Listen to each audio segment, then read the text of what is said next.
Appreciate listening to the Mike Broomhead Show. We looking forward to this conversation. It seems like we can never make the schedule work. We try to catch up with each other as often as we can. Joining us right now is Meghan McCain.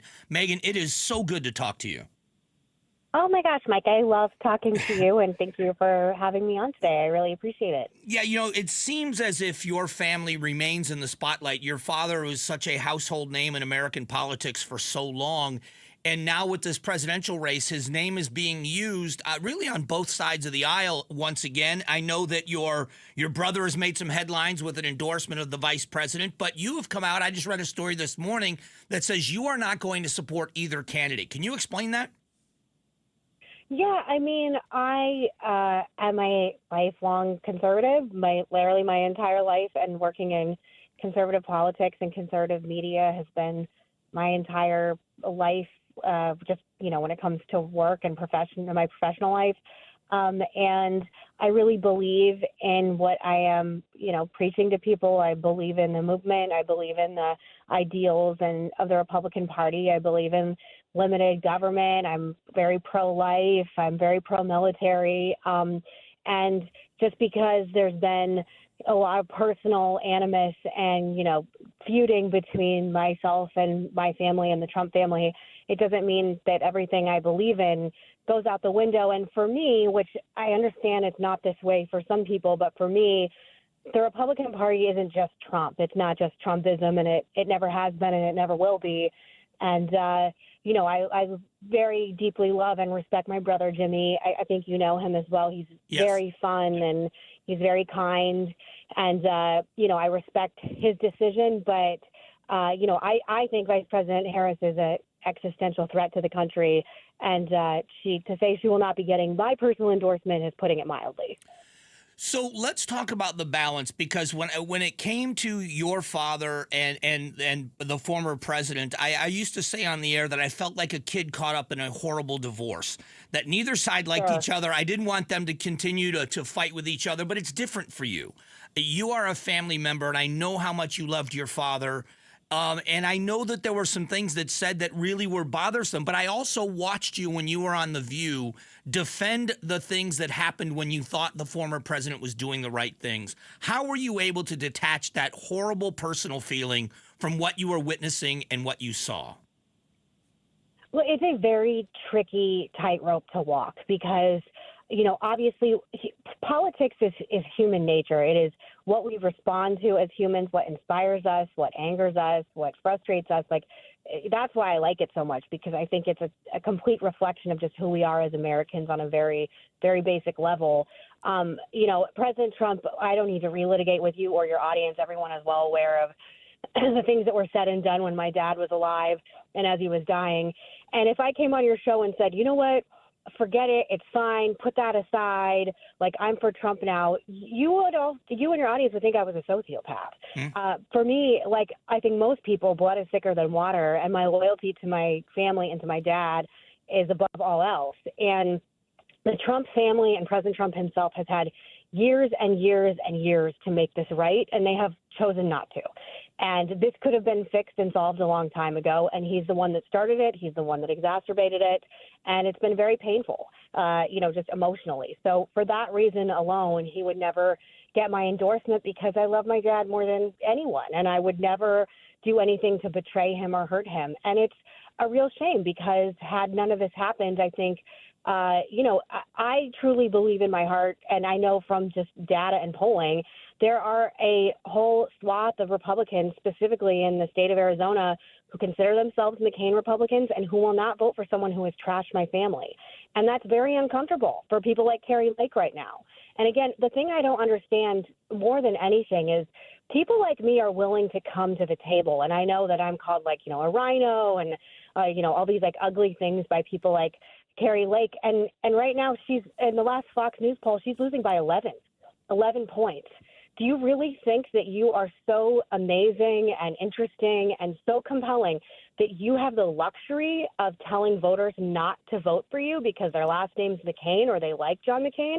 That's a real problem. And I think, just politically, just the sheer politics of this, I'll never understand, because if I were running for office, I would be like I want all your votes, like Republicans, independents. My dad used to say like vegetarians, like, veterinarians, like anybody, like vote for me. That's the whole point. And I think this is the reason why we're seeing the party in the place it's at and losing elections that, quite frankly, are unlosable. Now, that doesn't mean I think that President Trump is going to lose Arizona. In fact, I think he will probably win it. But, we have a Senate seat right now that I would put big money is going to be lost to Ruben Gallego. Meghan McCain is joining us, talking about her father's legacy, about the campaign, and how her father's name still plays a big role in American politics. One of the other things that you've done, and there's two things I want to finish with. One of them is maintaining your relationships. I know that some of your closest friends have come out and endorsed Donald Trump, and you've got family members that have endorsed Vice President Harris. How do you maintain those relationships and the love with both? How do those relationships work with such a dramatic difference in opinions? Well, I'm an adult. I'm not a child. And I've never made politics, people's political views my entire life. Some of my closest friends are very progressive, and Tulsi Gabbard is my eldest daughter, Liberty's godmother. I literally was on the phone with her for about 45 minutes, just, a half hour ago, right before I called you. We are very close. She's like a sister to me. She's obviously on the road and endorsed President Trump. She made me well aware of her endorsement before it happened. I knew the remarks she was going to make. I knew where it was going to happen. I helped her pick out her outfit. I am an adult, and I'm a woman enough to understand that while I have the luxury, meaning like, my husband and I are both gainfully employed. I come from a family that is successful in politics and the private sector. Like, I have the luxury of being able to not vote for either candidate because I just ideologically can't bring myself to vote for either of them. But I understand that there are some people, and I think this is the strongest argument why so many people I know are voting for Trump despite the fact that they don't like him, is that when your groceries are costing 50% more this year than they did 4 years ago, and when your gas is costing, 40% more this year than it was 4 years ago, and you're talking about American families who cannot go on summer vacations because of what groceries cost. People just want a good life, and they want the economy stable, and they want to feel safe, and they want these wars to be taken care of, or at least have leadership in place. It looks like it's going to be, an America First agenda where we're going to, actually help and win some of these wars, particularly, I think, in our support of Israel. And the Harris campaign and Vice President Harris is presenting none of that. None of that. I have zero confidence, that she is going to help the economy at all. She's talking about price gouging groceries. That's literally the card-carrying definition of communism.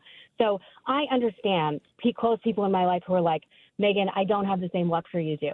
I also understand there are people in my life that are like, I can't get past X, Y, and Z about President Trump. And I just try and show compassion and maturity about both things. And politics is deeply personal. And, I've been doing, honestly, I've been doing this so long that I really tend to really not take things personally unless it's particularly bad.